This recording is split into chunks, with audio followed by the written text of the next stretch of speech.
Jadi pengadaan LNG ini bukan aksi pribadi, tapi merupakan aksi korporasi Pertamina berdasarkan impres yang tadi saya sebut, surat UKP 4 sebagai pemenuhan proyek strategis nasional.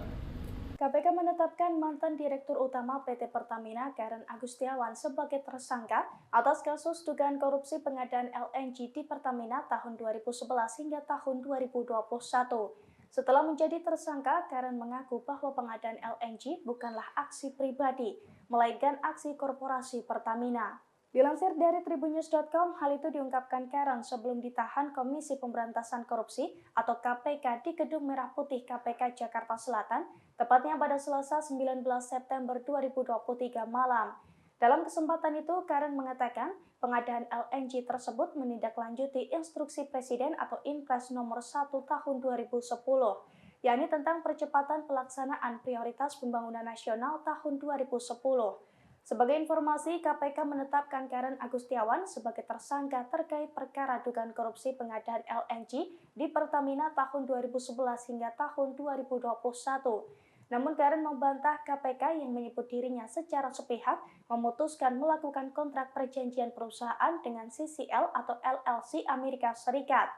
KPK memutuskan menahan Karen selama 20 hari pertama, terhitung mulai 19 September 2023 sampai dengan 8 Oktober 2023 di rutan KPK. Kasus ini disebut merugikan keuangan negara sejumlah 140 juta dolar Amerika Serikat atau setara 2,1 triliun. Atas perbuatannya, Karen Agustiawan disangkakan melanggar pasal 2 ayat 1 atau pasal 3 Undang-Undang Tipikor Junto pasal 55 ayat 1 ke 1 KUHP.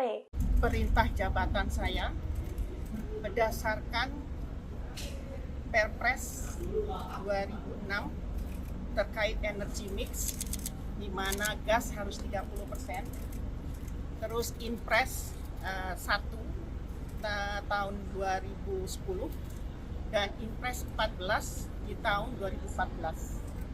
Di dalam Impres 1 nomor 14 itu, di sana Pertamina diminta untuk membangun FSRU dan ditargetkan sebagai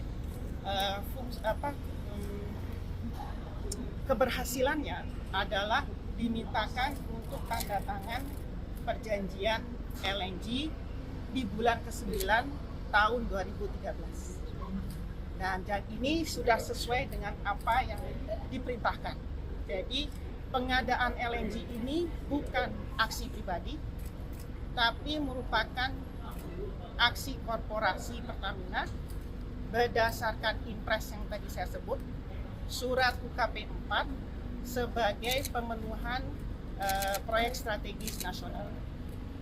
Dan kalau tadi dibilang rugi, pertama saya ingin sampaikan bahwa perjanjian di tahun 2013 dan 2014 sudah dianulir dengan perjanjian tahun 2015, dan di perjanjian 2015 di sana disampaikan, kalau nanti rekan-rekan media lihat di ayat 24,2 bahwa perjanjian tahun 2013 dan 2014 sudah tidak berlaku lagi.